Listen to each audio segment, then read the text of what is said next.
அஞ்சிலே ஒன்று பெற்றான் அஞ்சிலே ஒன்றை தாவி அஞ்சிலே ஒன்றாராக ஆறுவிற்காகி அஞ்சிலே ஒன்று பெற்ற அணகை கண்ட அயலாரூரில் அஞ்சிலே ஒன்றை வைத்தான் அவனும் எழுத்து காப்பான். எங்கள் வாழ்வும் எங்கள் வளமும் மங்காத தமிழென்று சங்கே முழங்கு. பாரத பிரதமர் நரேந்திர மோடி அவர்களுக்கு உங்கள் அனைவரின் சார்பாகவும் நம்முடைய இதயமார்ந்த பிறந்தநாள் வாழ்த்துக்களை தெரிவித்துக் கொள்ள மிகப்பெரிய மகிழ்ச்சி அடைகிறோம். அது வெறுமனே வாழ்த்தல்ல, ஒரு நன்றி, ஒரு பெருமிதம், ஒரு கர்வம், ஒரு கௌரவம். இது போன்ற ஒரு பிரதமர் அமைவாரான்னு கற்பனை பண்ண முடியல. 2014 நான் அவரை பேட்டி எடுத்த போது நான் அந்த உள்ளவர் ரிசீவ் பண்ணி கூட்டு வரும்போது நான் அவர்கிட்ட சொன்ன வார்த்தை, இப்படி ஒரு இரும்பு மனிதர் எங்களுக்கெல்லாம் கிடைப்பார் நாங்கள் கற்பனை கூட பண்ணலை. நீங்கள் இருக்கிற காலத்தில் நாங்கள்லாம் இருக்கிறோம் அப்படிங்கிற எங்களுக்கு ஒரு பெரிய கௌரவம் அப்படின்னு சொன்னேன். அவர் பகவான் கே கிருபாக அப்படின்னு இறைவனுடைய கருணை அப்படிங்கிற அந்த வார்த்தையை சொன்னார். அவ்வளவு எளிமை. திரு மோடி அவர்களுடைய செயல்பாடு, அவர்களுடைய பெரும் கனவு 2047க்கான திட்டம் பற்றி நான் மட்டுமே 4 நாளைக்கு பேசுவேன். ஆனால் திரு அண்ணாமலை அவர்களும் சேர்ந்து பேச வேண்டியிருக்குது. திரு அமீர் அவர்கள் என்னைய சொல்வார், பாராட்டி சொல்லும்போது சொல்வார், ரங்கராஜ் பாண்டே எங்கே போய் நின்னாலும் கடைசியில் பிஜேபி நின்றுவார் அப்படின்னு. அப்படியே சுற்றி போவார், ஆனால் கடைசியில் பிஜேபி நின்றுவார் அப்படின்னு. நம்மளை திட்டுறவங்க பூரா உங்கள் பேர் சொல்லி தான் திட்டிகிட்டு இருக்கிறாங்கன்னு வச்சுக்கோங்களேன். நம்ம திட்டு வாங்குறதுக்குன்னே நம்ம ஓடிக்கிட்டு இருக்கோம். நமக்கு திரு வினோஜ் பி செல்வம் அவர்கள் குறிப்பிட்டது போல் நேற்று நான் ஆக்சுவலாக ஒரு மீட்டிங்குள்ளே இருந்தேன். பட் அவருடைய காலனால ரெகுலராக ஃபோன் பண்ணக்கூடியவர் இல்லை. சரி, ஏதோ பிரச்சனை. ஆனால் ஒரு ரிசர்வுக்கு ஒரு ஹெல்ப்னா நீங்கள் ரிசர்வுக்கு தான் கேட்குறேன், நீங்கள் தப்பாக நினச்சிடாதீங்க. ஒருவேளை அண்ணன் வர முடியாமல் போயிடுச்சுன்னா நீங்கள் வரணும் அப்படின்னாரு. ஒன்றும் பிரச்சனை கிடையாதுங்க. இல்லை, நான் கூட்டங்கட்டெல்லாம் நான் ஏற்பாடு பண்ணிடுறேன், ஒன்றும் பிரச்சனை இல்லை அப்படின்னா. நீங்கள் கவலைப்படாதீங்க, நாங்கள்லாம் டிவியில் பேசுகிறவங்க, தனியாக கேமராமேனை பார்த்து பேசிகிட்டு இருப்போம், எங்களுக்கு அது பிரச்சனை இல்லை. அது ஏன் கேமராமேன்லாம் நல்லா தெரிஞ்சவன். பாண்டே சார்னா இப்படி ஒரு அரை மணி நேரம் 1 மணி நேரம் சாதாரண வைக்கிறான், அவனை ஆன் பண்ணிட்டு சார் டேக் ஓகேன்ட்டு அவன் போயிடுவான். நான் தனியாக உட்காந்து பார்த்து, ஆனாலும் மக்களை நீங்கள் கவலைப்படாதீர்கள், நாடு முன்னேறும் அப்படின்னு சொல்லி நான் தனியாக பேசிகிட்டு இருப்பேன். அதனால் இது பெருந்திரவங்க, ஒன்றும் கவலைப்படாதீங்க அப்படின்னு சொல்லி சொன்னேன். ஆனால் எப்பயுமே நான் பார்த்துருக்கிறேன், த்ரூஅவுட் கெரியரை நான் கவனிச்சுட்டு வரேன். திரு வினோஜ் பி செல்வம் அவர்கள் எப்பயுமே லக்கி. அவர் 1 ஆசைப்படுவார், 2 கிடைக்கும். அப்படி தான் அவருக்கு 2மே சேர்ந்து கிடைச்சிருக்கு. திரு சுபவீர பாண்டியன் அவர்கள் நிறைய என்னை கேலி பண்ணுவார் ஜாலியாக, அண்ணங்கிற உரிமையில். அப்படி ஒரு கேலி பண்ணும்போது, இந்த பாரதிய ஜனதா கட்சி எதிர்பார்த்தது என்னமோ ரஜினிகாந்தை, அவர்களுக்கு கிடைத்தது என்னமோ ரங்கராஜ் பாண்டே அப்படின்னார். அவருக்கு அவ்வளோதான், ரஜினிகாந்த் வருவார் நினச்சிட்டு இருந்தார் அப்படின்னு. ஆனால் அவருக்கு அப்போ அந்த இது எழுதும்போது ஒன்றும் தெரியல. அவர்கள் பாஜக எதிர்பார்த்தது திரையில் வரக்கூடிய அண்ணாமலை, ஆனால் அவர்கள் கிடைச்சது தலையில் நிற்கக்கூடிய ஒரு அண்ணாமலை. அதை அண்ணன் எதிர்பார்த்துருக்க மாட்டார். திரு அண்ணாமலைனாலே ஒரு சஸ்பென்ஸ் தானே, சர்ப்ரைஸ் தானே. ஒரு என்ன பண்ணுவார்னு பூரா பீதியிலே இருக்கிறாங்க. நம்ம சினிமாக்கெல்லாம் சொல்கிற மாதிரி உள்ள லெஃப்டில் இண்டிகேட்டரை போட்டு ரைட்டில் கையை போட்டு ஸ்ட்ரைட்டாக போயிட்டு அவர் பாட்டு போயிட்டே இருக்கிறார். பல பேருடைய முகத்துலேருந்து சில பாவங்களையும் வார்த்தைகள்லேருந்து சில விஷயங்களையும் கண்டுபிடிச்சிடலாம். ஆனால் அவர் அடுத்தவங்கள்ட்ட எல்லாத்தையும் கறக்கிறவர். அந்த மரவக்குறிச்சி பிரச்சாரத்து போது சொன்னார் பாருங்க, இதை மாதிரி பல பேரை தலையில் கட்டி தொங்க விட்டு பார்த்துருக்கேன் அப்படின்னாரு. அதை மாதிரி பூரா எக்ஸ்ட்ராக்ட் பண்ணி அவர்கிட்ட எதையுமே கறக்க முடியல. நம்ம கூர்ந்து பார்க்குறோம், ஆனால் ஒன்றும் பிரச்சனை இல்லைண்ணா, ஆனால் சரிண்ணா சொன்னார். இன்னும் ஒன்றுமே கறக்க முடியல, எப்படிதான் கறக்க அப்படின்னா காலமாட்டில் பாலை கறந்துடலாம் போல் தலைவன்ட்டு இது தகவலை கறக்க முடியாது போல.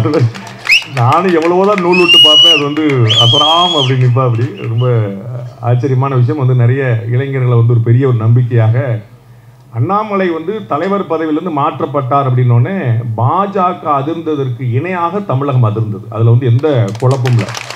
என்னங்க அப்படின்னு ஒரு இது எப்படிங்க இது சரியா இருக்குமான்னு புரியவே இல்லை. ஏதோ நான் போய் மாற்றின மாதிரி என்கிட்ட 100 பேர் தூக்கம் கேட்க ஆரம்பிச்சா. என்னங்க இப்படி ஆகிப்போச்சு, என்னங்க இப்படி, உனக்கு முன்னாடி நான் உட்காந்து எழுதிட்டு இருக்கேன். இதில் வேறு இந்த சோசியல் மீடியா இருக்கிற அந்த வார் ரூம் வேறு இருக்குது பாருங்க. அவங்க ஒரே கன்ஃபியூஷன் இருப்பாங்க, இது நம்ம ஆளா எதிராளா அப்படி தெரியாம உட்காந்துருப்பாங்க. அவங்க வேற ஒரு பஞ்சாயத்து கொண்டு வச்சுட்டு நான் தம்பி சொல்லுவேன், நம்மளை என்னப்பா சாண்ட்விச் மாதிரி வச்சிருக்காங்க, இந்த பக்கம் போனால் இவங்க அடிக்கிறாங்க, அந்த பக்கம் போனால் அவங்க அடிக்கிறாங்க, ஒரே குழப்பா இருக்கு. நம்ம எப்பயுமே திரு வினோஜ் பி அவர்கள் சொன்னது போல பாரதிய ஜனதா கட்சிக்காரனும் காங்கிரஸ்காரனும், நான் ஒரு தேசியவாதி, இந்த நாடு நல்லா இருக்குன்னு நினைக்கிறேன். எனக்கு அதில் எந்த குழப்பமும் இல்லை. நாடு நல்லா இருக்கிறதுக்காக யார் வந்தாலும், ஒருவேளை திடீர்னு கம்யூனிஸ்ட் கட்சி வந்தால் கூட அவங்களுக்கு நான் சப்போர்ட் பண்ணேன், கவலைப்படாது. அதில் எனக்கு வந்தாங்கன்னு வரமாட்டாங்க, உங்களுக்கு தெரியும், தைரியமாக இருக்கீங்க, நீங்கள் நடந்து கைதுவீங்க. ரைட்டு. இப்போ நாடு நல்லா இருக்கிறதுக்கு நமக்கு ஒரு பெரும் முயற்சி தேவைப்படுது. வாராது வந்த மாமணியாக பாரத பிரதமர் நரேந்திர மோடி அவர்கள் இருக்கிறார். நாங்கள் வந்து பியூர் பாலிடிக்ஸ்னு ஒரு கிளாஸ் நடத்துகிறோங்க. முழுக்க முழுக்க அரசியல் மட்டுமே தெருவுக்கு. அது வந்து நான் எங்கள் வகுப்பில் சொல்லுவேன், பியூரிஃபையிங் பாலிடிக்ஸ் கிடையாது. அரசியலை சுத்தப்படுத்துறது ஏன் வேலை கிடையாது. அது வந்து வரப்போகிற மக்கள், தேர்தலில் வாக்கு கேட்க மக்கள் வந்து பார்த்துக்கிடுவாங்க. நான் வந்து பியூர்லி பாலிடிக்ஸ். அதில் பார்த்தீங்கன்னா ஒரு பாடமாகவே இருக்கக்கூடிய ஒரு பாரத பிரதமர் நரேந்திர மோடி அவர்கள். அந்த பியூர் பாலிடிக்ஸில் ஒரு பெரிய பாடம். அரசியல் அப்படிங்கிறது எப்படிப்பட்ட ஒரு ஆச்சரியம் அப்படின்னு. அந்த மாதிரி ஒரு மனோ வலிமை, அந்த மாதிரி ஒரு தெளிவான சிந்தனை, அந்த மாதிரி ஒரு தொலைநோக்கு பார்வை, ஸ்திதப்பிரஜன் அப்படின்னு சொல்லுவாங்க. அது வந்து கற்பனை பண்ண முடியாத அதிசயம். உமர் அப்துல்லா அவர்கள் சொன்னார், நம்ம எல்லாம் வந்து இந்த தேர்தலை தோக்க போறதை பத்தி யோசிச்சுட்டு இருக்கோம். நரேந்திர மோடி 2029 பத்தி யோசிச்சுட்டு இருக்கிறார். 2029 அவர் எங்கேயோ பண்ணிக்கிறார். அவர் ரொம்ப முன்னாடி, ரொம்ப பழைய ஒரு கணையாளியில ஒரு ஆச்சரியமான கவிதைங்க. உங்களுடைய அதிசயங்கள் எனக்கு அற்பமானவை. கணையாளியில பழைய கவிதை. உங்களுடைய அதிசயங்கள் எனக்கு அற்பமானவை, என்னுடைய அதிசயங்கள் உங்களுக்கு அறிமுகமாகாதவை. அவ்வளவு பெரிய ஆச்சரியம் நரேந்திர மோடி. அவருடைய சிந்தனை என்னன்னு நமக்கு வந்து யாருக்கும் தெரியவே தெரியாது. எங்க நிக்கிறாருன்னு கண்டுபிடிக்கவே முடியல. அவ்வளவு தொலைநோக்கு பார்வை. நாளைக்கு என்ன நடக்கணும், சின்ன விஷயம் பாருங்க. இந்த டைரக்ட் பெனிஃபிட் டிரான்ஸ்ஃபர்னு ஒன்று இருக்கு பார்த்தீங்களா, இந்த பொதுமக்களுக்கு வந்து நேரடியாக. இது ஆக்சுவலாக காங்கிரஸ் கட்சியோட திட்டம். இதை வந்து கேம் சேஞ்சர் அப்படின்னு கபில் சிபலா, ஜெயராம் ரமேஷன் ஞாபகம், அவரும் திரு சிதம்பரம் அவர்களும் அறிவிக்கிறார். ராஜஸ்தான்ல முதல்ல இதை வந்து ட்ரை பண்ணி பார்க்குறாங்க. அது வந்து நாங்கள் வந்து பெரிய கேம் சேஞ்சர்னு அறிவிக்கிறார். பயங்கரமான ஃபிளாப், பயங்கரமான ஃபிளாப், சாத்தியமே இல்லை. என்னன்னா ஒரு விஷயம் இல்லை, ஐடியா சூப்பரா இருக்கு, எக்ஸிக்யூட் பண்றது எப்படின்னு தெரியல. அப்ப முதல்ல நரேந்திர மோடி என்ன யோசிக்கிறாரு, ஏப்பா முதல்ல யாருக்கு கையில காசு போய் சேரணும்னு நினைக்கிறேன் அவன்கிட்ட தான் சேரணும் அப்படின்னு நினைச்சேன்னா முதல்ல அவனுக்கு அக்கௌண்ட் இருக்கும் அப்படின்னு. இந்த பேஸ் விஷயம். வங்கிகளை, தனியார், அரசு, பொதுத்துறை எல்லாரையுமே வெரைட்டி சாட்டே சொல்லிட்டு வேட்டிக்கு கின்னஸ் ரெக்கார்டு 40 கோடி வங்கி கணக்குகள். வங்கி கணக்கு இல்லாத ஆளே கிடையாதுங்கிற மாதிரி கிராமம். நீங்க சென்னையில் இங்க பெருநர் உட்கார்ந்துருக்கீங்க, இங்க வங்கி கணக்கு ஒரு பிரச்சனை இல்லை, நீங்க 4 அக்கௌண்ட் வச்சிருப்பீங்க. ஆனா கிராமங்கள்ல பேங்க் பக்கம் எட்டியே பார்க்காத மனிதர்கள் வந்து ஒவ்வொருத்தருக்கும் அக்கௌண்ட். அப்ப எவ்வளவு பெரிய விஷயத்தை வந்து சாதாரண. அதுக்கப்புறம் பாருங்க, அரசுடைய மானியம் எல்லாமே நேரடியாக போய் சேரும். இந்த லீக்கேஜை தடுத்தது மட்டும் லட்சம் கோடி ரூபாயை தாண்டும். அதாவது இது ராஜீவ்காந்தி சொன்னது, 1 ரூபாய் 100 பைசா நம்ம மக்களுக்காக கொடுக்க போனா 14 பைசா தான் போய் சென்று சேர்கிறது அப்படின்னு ராஜீவ்காந்தியோட ஒப்புதல் வாக்கணும். இப்ப 100 ரூபாய் கொடுத்தா 100 ரூபாய் 1 பைசா சிந்தாம சிதறாம போய் சேரும். ஆண்டுக்கு 6000 ரூபாய் விவசாயிகளுக்கு கொடுத்துட்டு இருக்காங்க. ஆண்டுக்கு 1 ரூபாய் சிதறல, டே உள்ள இருந்து கொடுத்துட்டு இருக்காங்க. இடையில எந்த விதமான கோல்மாலும் இல்லாம நேரடியாக கொண்டு. இது மாதிரி 150 திட்டங்கள். அந்த கற்பனையை பார்க்கும், அந்த தொலைநோக்கை பார்க்கும். ஒரு விஷயத்தை நம்ம எப்படி செய்யணும், அடுத்தது நம்ம எப்படி கொண்டு போகணும், ஒரு தலைமைக்கான பரிபூர்ண உதாரணமா நான் பார்க்க. நம்ம பார்த்துப்போம், லேட்டஸ்டா நம்ம நிறைய கொடுத்துருப்போம். அமெரிக்கா வந்து எவ்வளவு ஒரு பிரச்சனையை பண்ணிட்டு இருக்கு. கொஞ்சமா அது அசர்றாரா? முதல்ல நீங்க கவனிக்க வேண்டிய விஷயம், அரசியல்வாதிகள் நீங்க நிறைய பேர் இருக்கிறீங்க, அதுல முதல்ல பார்க்க வேண்டிய விஷயம், எதிரில் கதறது ட்ரம்ப், அமெரிக்காவுடைய அதிபர், சர்வ வல்லமை படைச்சவர். எப்படியாவது நோபல் பரிசு கொடுத்துரு, இல்லாட்டி விட்ட மாட்டேன்னு சட்டையை பிடிக்கிறார். திரு வினோத் சொன்னது போல உலகின் அதிக நாடுகளுடைய விருதுகளை வாங்கியவராக நரேந்திர மோடி. கிட்டத்தட்ட 20-28 நாடுகளுக்கு மேல வந்து அந்த நாட்டுடைய உயிரை விடுதல் வந்து நரேந்திர மோடி வாங்கியிருக்காரு. போற அதிபர், பிரதமர் பூரா காலில் விழுறான், பிறகு கொடுக்காம நினைச்சு ஆட்டோமேட்டிக்கா படப்படன்னு கொடுத்துறான். இவர் வந்து ஏதோ லாபி பண்ணிட்டு இருப்பார் போல நம்முடைய அண்ணன் டொனால்ட் ட்ரம்ப். அவன் சொல்லிருக்காங்க, பாஸ் நீங்க எங்கேயுமே விருது வாங்கல, போற ரொம்ப உங்களை திட்டுறாங்க, இவர் போற ரொம்ப அவார்டா வாங்கிட்டு வராரு, நீங்க அப்படி டேலி பார்த்தா கூட அவருக்கு தான் நோபல் பரிசு கொடுக்கணும் போல சொல்லியிருப்பாங்கன்னு நினைக்கிறேன். I don't see any reason. Trump அவர்கள் இந்தியா மீது அவருக்கு எந்த பிரச்சனை இல்லை, அவருக்கு நரேந்திர மோடி மீது தான் அவருக்கு பிரச்சனை. அது எனக்கு ரொம்ப கிளியரா தெரியுது. இவர் இவ்வளவு பெரிய உலக தலைவரா மாறி வந்துட்டாரேன்னு அவரால் அந்த அதிர்ச்சியிலிருந்து அவரால் மீள முடியல. அதனால நான் டாக்ஸ் போறேன் கதறார். யோசிச்சு பார்க்கணும், ஒரு நாளைக்கு குறைஞ்சபட்சம் 4 ட்வீட்டாவது அவர் வந்து இந்தியாவையும் மோடி திட்டுறார். பாரத பிரதமர் நரேந்திர மோடி ஒரு வார்த்தையாவது பதில் பேசணும்லங்க. இக்னோர் பண்றதை விட பெரிய இன்சல்ட் இருக்கு பாத்தீங்களா? நான் வந்து அண்ணே கூப்பிட்டே இருக்கிறேன், அந்த பக்கம் திரும்பி இருக்காருன்னா எப்படி இருக்கும்? அது கூப்பிட்டு கதறது யாரு? ட்ரம்ப். அவரு நான் இப்படி கம்பு சுத்துறேன் அருவாள் சுத்துறேன் அப்படின்றாரு. இவர் மட்டும் இந்த பக்கம் வந்து பாயே பயனோ அப்படின்றாரு. என்ன பண்ண நாங்க பேசிட்டு எவ்வளவு பெரிய பாடம் பாருங்க. ட்ரம்ப் பேசணுமா, எங்க ஊர்ல 4 பிள்ளைகள் வச்சிருக்கோம், நீங்க பசங்கள்ட்ட பேசிக்கங்க, ஒண்ணு. பாகிஸ்தான் ராணுவ அத்துமீறல் நடத்துது, பேல்காம்ல வந்து அவர்கள் தூண்டி விட்ட தாக்குதல் நடக்குது. யாரு சாயந்தரம் பேட்டி கொடுக்க போறா? நமக்கு வந்து வெளியுறவுத்துறை செயலரா, பாதுகாப்புத்துறை ராணுவ தளபதியா? 2 பெண் அதிகாரிகளை கொண்டு வந்து ஸ்ரீ சக்தினா என்ன, பெண்களுக்கான சுதந்திரம்ங்கிறது என்ன, பெண்களை எப்படி நடத்தணும்னு உலகத்துல எவனும் எங்களுக்கு பாடம் சொல்லி தரோம்னா நாங்க நடத்தணும். போர் சமயத்துல யூனிஃபார்ம்ல 2 லேடிஸ் வந்து நின்று பேசும்போது அந்த ஆபீசர் எவ்வளவு பெரிய பிரைடு நமக்கெல்லாம். ராணுவ தலைமை தளபதி வந்து பேட்டி கொடுத்திருந்தா கூட அந்த பெருமை வந்திருக்காரு. இந்த முடிவை எப்படி எடுக்க முடியும், இந்த கால் எப்படி எடுக்க முடியும்? 24 மணி நேரம் அவருக்கு இதாங்க சிந்தனை. அவர் கேட்டாங்க, எப்படிங்க பிஜேபி போட்டு ஜெயிச்சுட்டே இருக்கு? நீங்க எல்லாம் தேர்தல் வேலை பார்ப்பீங்க, அவங்க வேலை பார்க்கறதே தேர்தல் தான். உள்ள 24 360 நாள் அவங்க எலெக்ஷன். மக்களுக்கு என்ன பிடிக்கும்? நாடி முடிச்சு பார்க்கணும். அவருக்கு உதவியா இருந்து அவர் மேல ஒரு பெரிய பகையோட வெளியே வந்திருக்கிற பிரசாந்த் கிஷோர், உங்களுக்கு தெரிஞ்சு 2014 கூட இருந்தார், வெளியே வந்துட்டார். பிரசாந்த் கிஷோர்ட்ட கேட்கிறாங்க, நரேந்திர மோடிட்ட ஏதாவது ஒரு நல்ல விஷயம் சொல்லுங்க. அவர் சொல்லாரு, கிரேட் லிசனர் அப்படின்றார். நரேந்திர மோடி பெரிய அளவு காது கொடுத்து கேட்பார்ன்றார். நீங்க கவனிச்சு பார்ப்பீங்க, திரும்பி நீங்க அப்புறமா கவனிச்சு பாருங்க. இந்த வந்தே பாரத் மாதிரியான ட்ரெயின்கள்லாம் ரிலீஸ் பண்ணும்போது வெளியிடும் போது அவர் போய் ட்ரெயினில் ஏறி டிராவல் பண்ணுவார். ஒரு 10 கிலோமீட்டர் 5 கிலோமீட்டர் போவார். அங்கே பூரா பார்த்தீங்கன்னா சின்ன பிள்ளைகள்லாம் வந்து ஃபர்ஸ்ட் டைமாக டிராவல் பண்ணுறாங்க. ஓசியில் போகிறனால குழந்தைங்க பூரா வந்து ஃப்ரீயாக போகிறனால ஸ்கூல் பிள்ளைங்களை பூரா நிப்பாட்டி வச்சிருப்பாங்க. இவர் போய் ஒவ்வொரு குழந்தைகிட்டையும் பேசுவார். நீ என்ன பண்ற, உங்க அப்பா என்ன பண்றாங்க, உங்க வீடு எங்க இருக்கு, நீ என்ன. அந்த குழந்தைகள் என்ன பண்ண போகுது, அவங்களுக்கு என்ன தெரியுது? ஆனா அந்த குழந்தைகள் என்ன நினைக்கும் தெரிஞ்சாதான், அவருடைய வயசு 75, ஆனா 15 என்ன நினைக்கும் தெரிஞ்சாதான் இன்னும் 15 வருஷத்துக்கு ஆட்சியில் உட்கார்ந்துருக்க முடியும். உங்களுக்கு புரியுங்களா? அவர் பார்லிமெண்ட்ல அறிவிச்சாரு, என்னங்கடா இவ்வளவு கதறீங்க, இப்பதானே 3வது முறை அப்படின்றார். இவங்க என்ன சரி 75 ரிட்டையர்மெண்ட், எல்லாரும் கதறாங்க. 75 வயசுல ரிட்டையர்ட் ஆகும், எப்படா காத்துக்கிட்டே இருக்கிறாங்க. அண்ணன் சொன்ன ரூல்ஸ்ல அடுத்த நமக்கு கிடையாது அப்படின்ட்டார். 75 மோகன் பாகவத் சொல்லிட்டாரு. நம்ம ஆட்களுக்கு ஹிந்தி தெரியாது, மோகன் பாகவத்தை பிடிக்கவே பிடிக்காது. மோகன் பாகவத் வந்து அவர் பேசும்போது RSS உடைய சத்சங்க சாலக்கு வந்து பேசும்போது ஒரு புத்தகத்தை ரெஃபர் பண்ணி அதோடைய ஆத்தர் ரெஃபர் பண்ணி அவர் இந்த மாதிரி வழிகாட்டி இருக்கிறார் அப்படின்னு சொன்னதை 75 ரிட்டையர்ட் ஆகணும் மோகன் பாகவத் அறிவுரை. இவங்களுக்கு ஒரே கல்ல 2 மாங்க அடிக்குமா? மோகன் பாகவத் 75 வயசு, அவரையும் காலி பண்ணிடலாம், இவளையும் காலி பண்ணலாம். RSS பத்தி எங்களுக்கு தெரியவில்லை. RSSல தலைவருக்கான ரிட்டையர்மெண்ட் அவங்க நினைச்சாதான். RSS தலைவர் வந்து நீங்க நினைச்சா எலெக்ஷன்ல முடியாது. அவங்க என்ன நினைக்கிறாங்க, அவங்களுக்கு முடியாம சிந்திக்கும் திறன் குறைஞ்சிருச்சுன்னு அவங்க நினைச்சாங்கன்னா அடுத்தவங்கள்ட்ட ஹேண்ட் ஓவர் பண்ணி கொடுப்பாங்க. அந்த மாதிரி போப்பான்ற ஒரு மாதிரி, புரியுங்களா? இடையில வந்து யாருமே அதை மாற்ற முடியாது. அதே தான் நம்முடைய பாரத பிரதமர் குணாந்திரன். அவர் எப்போ ரிட்டையர்மெண்ட் அப்படின்னு, அவர் பீஷ்மர் மாதிரிங்க, அவர் தான் முடிவெடுப்பார். வேற யாரும் டிக்டேட் பண்ற இடத்துல இல்லை. RSSக்கு அவருக்கு சண்டையா? RSS ஆசைப்படுகிற அத்தனையுமே நடத்தி காட்டியிருக்கிறார். இந்த நாட்டுடைய ஜனாதிபதி, இந்த நாட்டுடைய துணை ஜனாதிபதி இப்ப நம்ம ஊரில் நிலைட்டா இருக்கிறார். கற்பனை பண்ண முடியுமா? இந்த நாட்டுடைய பிரதமர், இந்த நாட்டுடைய உள்துறை அமைச்சர், அத்தனை பேர் RSS.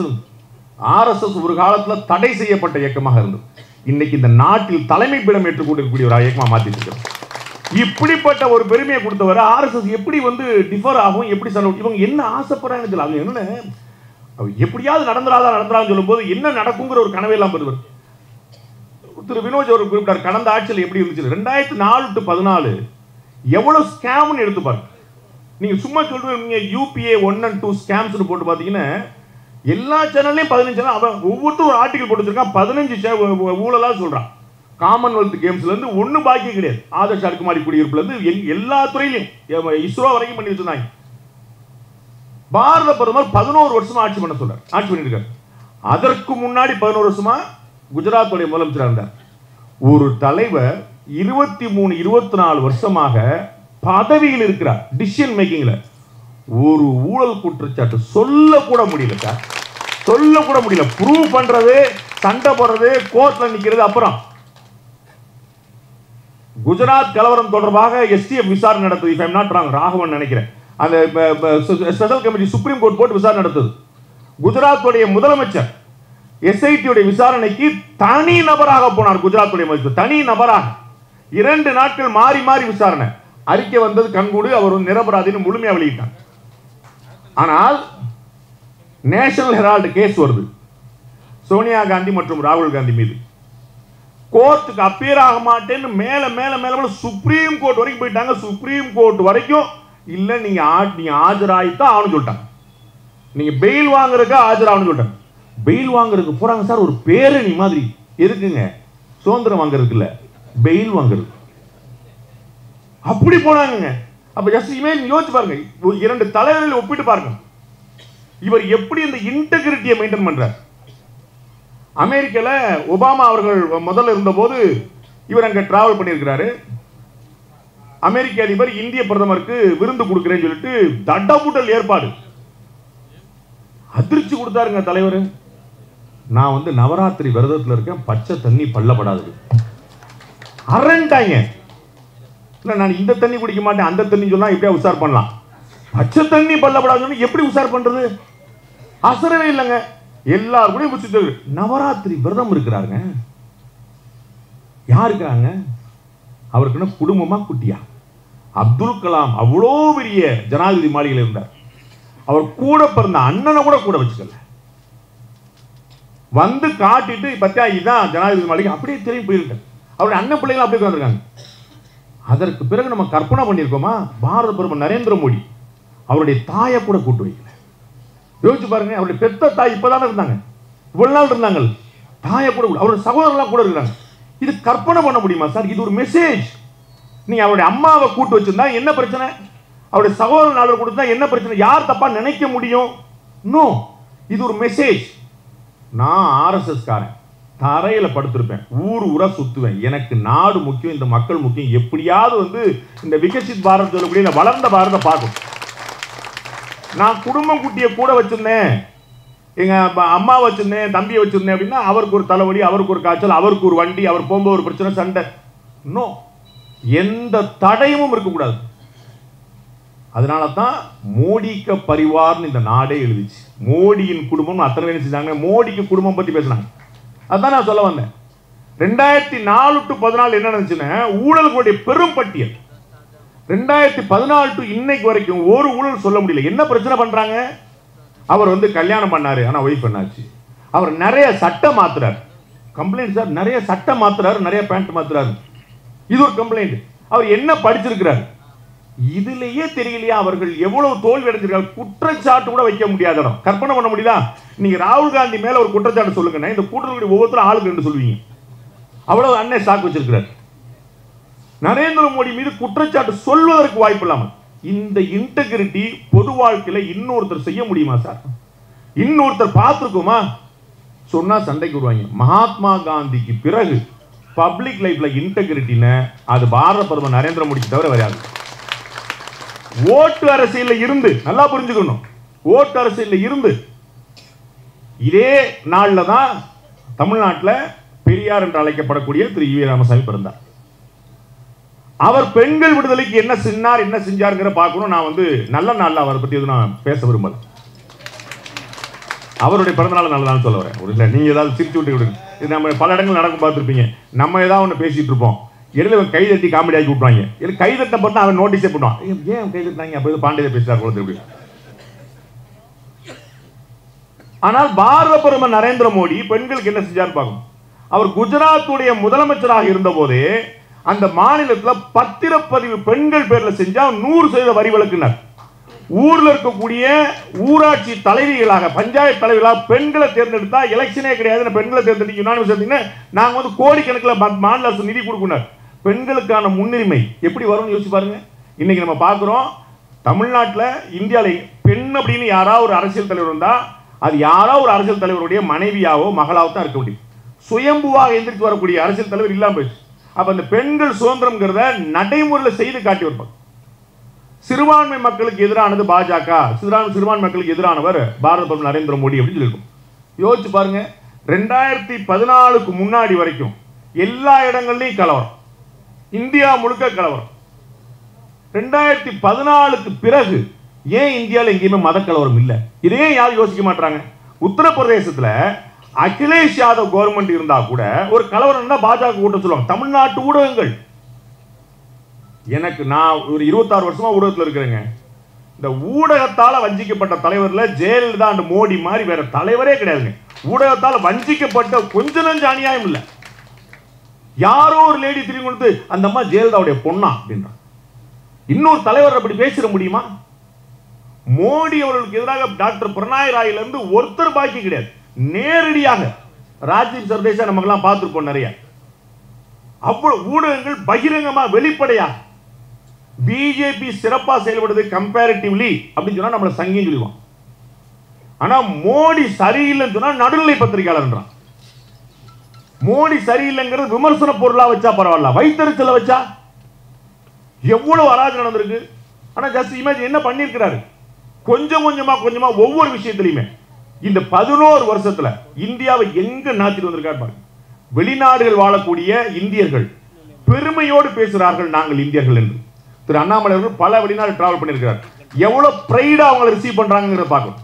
போற வர்ற இடமெல்லாம் முன்னாடி நிலைமையே வேற, இன்னைக்கு நிலைமையே வேற. இந்தியர்கள் என்றால் பிழைக்க வந்தவர்கள் நிலைமை, இந்தியர்கள் என்றால் பெருமிதத்தோடு பாட்டு அந்த விசாக்கு அந்த பாஸ்போர்ட்டுக்கு இருக்கக்கூடிய மரியாதை இந்தியாவில் வந்து சொல்லி எவ்வளவு ஒன்னு ரெண்டா இஸ்லாமியர்களுக்கு எதிராக செயல்படுறான்னு சொல்றாங்க. 2014க்கு முன்னாடி வரைக்கும் ஹஜ் யாத்திரை 1.25 லட்சம் பேர் தான் போயிட்டு இருந்தாங்க. 1.25 லட்சம் பேர் ஆண்டுக்கு. இன்னைக்கு இந்த வருஷம் நான் இப்ப திரு அபூபக்கர் அவர்கள்ட்ட பேசினேன், 1.25 லட்சம் பேர் போறாங்க. 50,000 பேர் கூட எவ்ரி இயர். அதற்கான பெர்மிஷனை பாரத பிரதமர் நரேந்திர மோடி வாங்கி கொடுத்திருக்கிறார். ஹஜ் யாத்திரை போகும்போது பெண்கள் தனியா போக முடியாது. பெண்கள் யாராவது ஒரு ஆண் துணையோடு தான் போறோம். அண்ணனோ தம்பியோ அக்காவோ அண்ணனோ கணவனோ அப்பாவோ யாரோ ஒருத்தர். பெண்கள் தனியாகவும் போலாம் அப்படின்னு இஸ்லாமிய பெண்களுக்கான பெரிய நல்வாய்ப்பை ஏற்படுத்தி கொடுத்திருக்கிறார் பாரத பிரதமர் நரேந்திர மோடி. இஸ்லாமியர்களுக்கு எதிராக எப்படி இருப்பாங்க? ஒரு கலவரம் இல்லை. ஹஜ் யாத்திரை எண்ணிக்கை கூடிக்கிட்டே போகுது. பெண்கள் தனியாக ஹஜ் யாத்திரை போலாம். ட்ரிபிள் தலாக் பெண்களுக்கு எதிரானது என்பது போல சித்தரிக்கப்பட்டது. என்ன ஆச்சரியம், அந்த பெண்ணுடைய குடும்பத்தை தவிர வேற யாரும் வழக்கு போட முடியாது. இது யாராவது சொல்றாங்களா வெளியே? அந்த பெண்ணுடைய பிரைவேட் குடும்பம், அண்ணன் தம்பி அக்கா தங்கச்சி அப்பா அம்மா இவங்களை தவிர யாரும் கேஸ் போட முடியாது. யாரோ ஒருத்தர் போயிட்டு வந்து இன்னொருத்தர் மேல ட்ரிபிள் தலாக் போட்டாரு எங்க மேல வந்து பாஞ்சிரும் கிடையாது. அப்ப அந்த மனைவிக்கு வந்து வழக்கு போடக்கூடிய சுதந்திரம் யார் வாங்கி கொடுத்தா? அப்ப வாரணாசியில கிட்டத்தட்ட 17% பேர் இஸ்லாமியர்கள் இருக்காங்க. எப்படி 3வது முறை அங்க எம்பி யாராவது யோசிக்கணுமா? இல்ல யாராவது இஸ்லாமியர்களுடைய வாக்கை பெறாமலா நரேந்திர மோடி ஆய முடியும்? அப்ப எவ்வளவு பெரிய இடத்துல போயிட்டு இருக்கிறார் பாருங்க. ஒண்ணுமே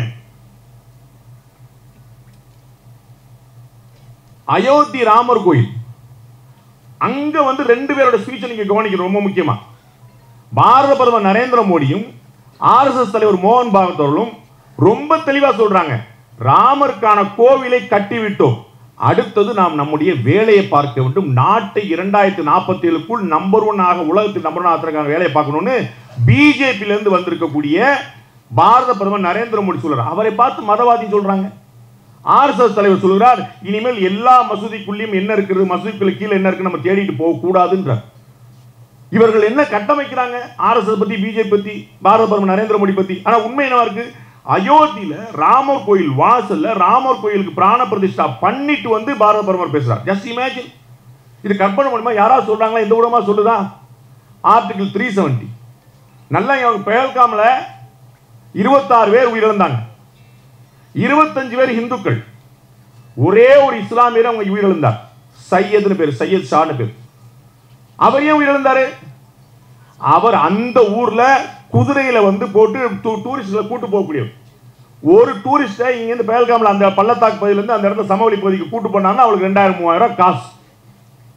அதற்கு முன்னாடி வாழ்வாதாரம் இழந்து பயங்கரவாதத்துக்கு துணை நிற்பது மட்டும்தான் வாழ்வாதாரமா இருந்த ஒரு மாநிலத்தில் டூரிசத்தை ஓபன் பண்ணி டெரரிசத்துல டூரிசத்தை கன்வெர்ட் பண்ணி அவ்வளவு பெரிய சுதந்திர நடமாட்டத்துக்கு ஏற்பாடு பண்ணி தியேட்டர், சினிமா, இரவு வாழ்க்கை, பகல் வாழ்க்கை, மால், கடை, அவ்வளவு விஷயங்கள் ஓபன் பண்ணி போட்டிங் கொண்டு போய் அவ்வளவு ஏற்பாடு பண்ணி, அப்ப அந்த இடத்துல நாம் அமைதியாக வாழ்வதற்கான ஒரு ஆபத்து வந்து விட்டது.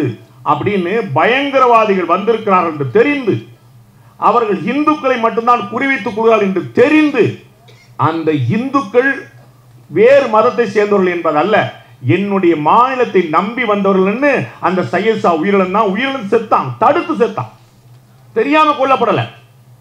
அப்ப அங்க இருக்கக்கூடிய இஸ்லாமியர்களுக்கு கூட பாரத பிரதமர் நரேந்திர மோடி என்ன செய்திருக்காரு தெரியும், நம்முடைய வாழ்வாதாரத்தை மாற்றி காட்டிருக்கிறார் தெரியும். இன்னைக்கு நம்ம பார்க்கிறோம், முன்னாடி செய்தி வந்தது, அங்க இருக்கக்கூடிய தளபதி சொல்லியிருக்கிறார், முன்னாடி பயங்கரவாதிகள் பொதுமக்களோடு பொதுமக்களாக சேர்ந்து குடியிருப்பாங்க. பெரிய பிரச்சனை, பயங்கரவாதி யார் பொதுமக்களாக அடையாளம் காண முடியாது, வீட்டுக்குள்ள உட்கார்ந்துருப்பாங்க. இப்ப காஷ்மீர் மக்கள் எந்த பயங்கரவாதிக்கும் அடைக்கலம் கொடுப்பது இல்லை, பதுங்கு குழியில் காடுகளில் வாழ்கிறார்கள் பயங்கரவாதிகள். அப்ப மக்களுடைய மனசு ஞாபகத்திலே உங்களுக்கு கல்வீச்சு சம்பவம் நடக்கும். ராணுவ வீரர்கள் கல்வீச்சுங்க, ராணுவர்கள் கட்டி போட்ட மாதிரி உட்கார்ந்துருப்பாங்க. எவ்வளவு பெரிய துயரமான சம்பவம் நடந்துச்சு. இப்ப எப்படி மாறிடுச்சு, கிட்டத்தட்ட 56% போலிங் ஷேர் ஜம்மு காஷ்மீர்ல. சென்னை மக்கள் நீங்களாம் எவ்வளவு பேர் போடுறீங்களோ அவ்வளவு பேர் அங்க ஜம்மு காஷ்மீர்ல போடுறாங்க. தமிழ்நாட்டில் அதிக ரொம்ப கம்மியா போலிங் நடக்கக்கூடிய இடத்துல ஒண்ணு சென்னை. இந்த சென்னை மக்கள் எவ்வளவு போலிங் போடுறாங்களோ அவ்வளவு போடுறாங்க ஜம்மு காஷ்மீர் மக்கள். அப்ப எவ்வளவு பெரிய நம்பிக்கை, இந்தியா ஒற்றை நாடு ஒரே தேசம் அப்படிங்கிறதுல ஜம்மு காஷ்மீர் மக்கள் நம்பிக்கை. அதை யார் ஏற்படுத்தினா, ராணுவத்தின் மூலமா மட்டும் செஞ்சிருக்க முடியுமா? அப்ப ரெண்டு விதமா சொல்லு, இந்த பக்கம் ராணுவம் பயங்கரவாதிகளுக்கான இரும்புக்கரம், பொதுமக்களுக்கான அன்புக்கரம், இந்த ரெண்டையுமே சேர்த்து செய்யும். சகோதரர் சொன்னார் இல்லையா, சத்தீஸ்கர்ல அடிக்கிற அடியில பூரா கதறிட்டு 2026 மார்ச்ல இந்தியாவில் ஒரு நக்சல் இருக்க மாட்டான், டேட் குறிச்சு ரிவர்ஸ்ல ஒர்க் பண்றாங்க. முந்தா நேத்து ஒரு 3 பேர் போட்டாங்க நக்சல்ஸ். 2 கோடி ரூபாய் ஒருத்தர் தலைக்கு போட்டுட்டாங்க. 1 கோடி ரூபாய் ஒருத்தனுக்கு, 50 லட்சம் ரூபாய் 2 பேருக்கு, 2 கோடி ரூபாய் ஒருத்தர் 3 தலைவர்கள் போட்டாங்க. அந்த 3 தலை விழுந்த உடனே அவன் அடிச்சான், பாஸ் நாங்க சமானத்துக்கு வந்துடுவோம். அப்படிவா வழி. பயங்கர காமெடி பார்த்துங்க. நக்சல்கள் சரண் என்றால் அவர்களுக்கு லட்சக்கணக்கான ரூபாய் அவர்களுக்கு மறுவாழ்வு கொடுக்குறாங்க. நம்ம அண்ணன் வடிவேல் படத்தில் நானும் ரவுடி தான் சொன்ன மாதிரி 4 போலி நக்சல்லாம் உள்ள வரான், நானும் நக்சல் தான் சார், எனக்கு மறுவாழ்வு கொடுங்க சார், அவ்வளவு பெரிய வாழ்க்கை. அப்ப நக்சல்கள் மறுவாழ்வு பெற வேண்டும் அப்படிங்கிறதும் கவனம், அவர்கள் பயங்கரவாதத்தை தொட முடியாது அப்படிங்கிறதும் கவனம். இப்படி மல்டி டைமென்ஷனா யார் யோசிக்கிறான்றீங்க? இந்தியா முழுக்க உலக நாடு இன்னைக்கு நம்ம பார்க்கிறோம், ஜிஎஸ்டி குறைச்சு வச்சிருக்காங்க. 357 பொருட்களுக்கான ஜிஎஸ்டி குறைப்பு. அண்ணன் சிதம்பரம் கேட்கிறார், அப்ப 8 வருஷமா நீங்க கொள்ளையடிச்சு இருந்தீங்கல்ல, அது சிதம்பரம் கேட்கலாமா? நான் வேற அர்த்தத்தில் கேட்கல. அவர் இருந்தபோது மல்டிபிள் டாக்ஸ் சிஸ்டம் இருந்துச்சு. இப்ப ஜிஎஸ்டில 4 லேயர் இருந்துச்சு, 2 லேயர் எடுத்து விடுறாங்க, 18 வைக்கிறாங்க. அப்ப அவர் என்ன கேட்கிறாரு, நீ இதற்கு முன்னாடி நீங்க மல்டி லேயர் வச்சிருந்தீங்கல்ல, அப்ப கொள்ளையடிச்சீங்க. உங்களுக்கு நினைவு இருக்குமான்னு தெரியல, திரு சிதம்பரம் அவர்கள் நிதியமைச்சராக இருந்த போது ஏடிஎம்ல உங்க காசை நீங்க வித்ட்ரா பண்றதுக்கு 10 ரூபாய் சார்ஜ் போட்டார். அதுக்கப்புறம் எதிர்ப்பு அதிகமான அவர் அதை வித்ட்ரா பண்ணார். நம்முடைய காசை நாம எடுக்கிறதுக்கு இப்பயுமே இருக்குது. ஆனா எப்படின்னா 5 முறைக்கு மேல 10 முறைக்கு மேல அடுத்த பேங்க்ல இந்த மாதிரி சிஸ்டம். ஆனா உங்களுடைய காசை உங்களுடைய பேங்க்ல உங்க ஏடிஎம்ல போட்டா கொண்டு வந்தார். இத மாதிரி திட்டம் வச்சு ஐஸ்கிரீமுக்கு 20 ரூபாய் செலவழிக்கிறீங்க, உங்களுக்கு இதெல்லாம் சமாளிக்க முடியாதுன்னு கேட்டவர் திரு சிதம்பரம் அவர்கள். அப்ப மக்களை பார்த்து டாக்ஸ் விஷயத்துல கேள்வி விடுற 8 வருஷமா நீங்க சுரண்டினீர்களாங்கிற வார்த்தையை பயன்படுத்தினார் சார் இந்த டாக்ஸை பத்தி. ஆனால் இதற்கு முன்னாடி தொழிலதிபர்கள் இருந்து சாமானிய மனிதர்கள் வரை டாக்ஸ் கட்டக்கூடாது, டாக்ஸ்னா ஏமாற்ற வேண்டிய விஷயம் இருந்த மனோநிலையை மாற்றி எல்லோரையும் டாக்ஸ் கட்ட வைத்து எல்லோரையும் சரியான பாதைக்கு திருப்பி மக்கள் பெருமைக்குள் மக்கள் மீது நம்பிக்கை வைத்த பாரத பிரதமர் சார். அதனால குறைக்கிறார். 1.25 லட்சம் கோடி எவ்ரி மந்த் வரும். அப்ப இது வருவாய் அரசாங்கத்துக்கு கூட்டிட்டே போகுது. அப்ப என்ன ஆகுது, திமுகவும் கம்யூனிஸ்ட் கட்சியும் கதறுது, வரியை குறைச்சிடாதீங்க. யோசிச்சு பாருங்க, அண்ணன் தங்கம் தானே சொல்லி பகிரங்கமா பேட்டி எங்களுக்கு வருவாய் இழப்பு ஏற்படும். அப்ப வருவாய் வருதுங்கிற ஒத்துக்கிறாங்களா இல்லையா? நேத்து என்ன சொன்னாங்க, எங்களுடைய டாக்ஸ் பூரா மற்ற இடங்களுக்கு போகுது, நாங்க கட்டுற வருவாயெல்லாம் வரி வருவாயெல்லாம் மற்ற இடங்களுக்கு போகுது. ரொம்ப தெளிவா நிதியமைச்சர் நிர்மலா சீதாராமன் அறிவித்தார். யூபியில கார் வாங்கினாலும் தமிழ்நாடு தாங்க டாக்ஸ் வரும், பீகார்ல கார் வாங்கினாலும் தமிழ்நாடு தான் டாக்ஸ் வரும். இங்க தான் நம்ம கார் உற்பத்தி பண்றோம். அப்ப அந்த பில்லு உங்களுக்கு ரைஸ் ஆகும். ஆனா அந்த காசு கட்டினது யூபி காரன், பீகார் காரன், டெல்லி காரன். அப்ப இது ஒட்டுமொத்தமா இந்தியா முழுக்க தான் வருது. அதுதான் இந்தியா முழுக்க போகுது. நான் ஒரு கேள்வி கேட்டேன், தமிழ்நாடு அதிகமான வரியை கொடுக்கிறது, ஆனால் நீங்க அவ்வளவு திருப்பி கொடுக்கல அப்படின்னு சொல்லி கேட்கிறாங்களே. கோயம்புத்தூர்ல இதே கேள்வியை கேட்டா, நாமக்கல்ல இதே கேள்வியை கேட்டா, நாங்க தமிழ்நாட்டுக்கு வந்து எவ்வளவு வரி கொடுக்கிறோம் மாநில அரசுக்கு, நீங்க எனக்கு என்ன திருப்பி கொடுன்னு கேட்டா, அப்புறம் பெரம்பலூருக்கு அரியலூருக்கு யார் காசு கொடுப்பா? ஒரு கேள்வி இருக்கா இல்லையா? அப்ப மக்களை சிந்திக்க விடாமல் போயிட்டு இருக்கும்போது மக்களை நம்பி நிற்கக்கூடிய ஒரு அரசியல்வாதியாக பாரத பிரதமர் நரேந்திர மோடி இருக்கிறார். கடைசியாக ஒரு விஷயம், மக்களை நம்பி மட்டுமில்ல, நரேந்திர மோடி அவர்கள் சர்வாதிகாரி அப்படிங்கிற போன்ற ஒரு பிம்பம் கட்டமைக்கப்படும். அவர் நினைச்சதுதான் சட்டம். அவர்கள் அவரை மாதிரி ஒரு ஆச்சரியமான ஜனநாயகவாதி பார்க்க முடியல.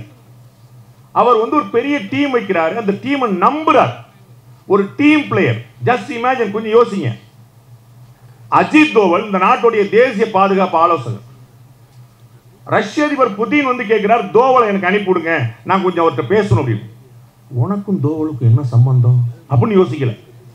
தோவல் அவ்வளவு பெரிய ஆள் ஆயிட்டாரா அப்படின்னு யோசிக்கல. உடனே அனுப்பி வைக்கிறார். தோவலும் புதினும் ஒன் டு ஒன் பேசுறாங்க. தன்னுடைய சபார்டினேட்டை இதை போல நம்பக்கூடிய இன்னொரு தலைவர் யாரா இருக்கிறாங்களான்னு யோசிக்கல. அமித்ஷா எத்தனை நாளைக்கு நம்பர் 2வாவே இருப்பாரு? அவரும் அதே குஜராத்ல இருந்து தான் வந்திருக்கிறாரு. என்னைக்காவது ஒரு நாள் ஏதாவது ஒண்ணு அப்படின்னு ஒரு சந்தேக பார்வை. எப்பேற்பட்ட நம்பிக்கை! அமித்ஷா மாதிரி ஒரு சபார்டினேட் ஒருத்தர் கிடைக்குமா? ராமனுக்கு கிடைச்ச லட்சுமணன் மாதிரி. அப்படியே அப்படியே கற்பனைக்கு எட்ட முடியாத மோடி சர்க்கார் மோடி சர்க்கார் மோடி சர்க்கார் அவரை விட அதிகமா வந்து அமித்ஷா சொல்ல. நிர்மலா சீதாராமன், ஜெய்சங்கர், எவ்வளவு பெரிய டீம். அவர்கள் எல்லோரும் சொல்கிறார்கள் மோடினால் சாத்தியமாச்சுன்னு. ஆனா மோடி தன்னுடைய டீமை நம்புறார். 2 பெரிய ரயில் விபத்துகள் நடந்துச்சு. அஸ்வினி வைஷ்ணவ் ரயில்வே துறை அமைச்சர், அவருக்கு வந்து இன்னும் 2 முக்கியமான துறையெல்லாம் அவர் கொடுத்து வச்சிருக்காங்க. எல்லோரும் கழுத்தை நெரிச்சு கேட்டது குறைஞ்சபட்சம் அஸ்வினி வைஷ்ணவ் ராஜினாமா. அந்த 2 பெரிய விபத்துகளுக்கு பிறகு, ஒடிசால நடந்தது இன்னொன்னு, அந்த பெரிய விபத்துகளுக்கு பிறகு அஸ்வினி வைஷ்ணவ் ராஜினாமா பண்ணியிருந்தா யாருமே வருத்தப்பட்டிருக்க மாட்டாங்க. சரிதான், அவ்வளவு பெரிய ஆக்சிடென்ட் அவர் வார்த்தை. தன்னுடைய தளபதியை விட்டு கொடுக்காத தலைவன் பாரத பிரதமர் நரேந்திர மோடி.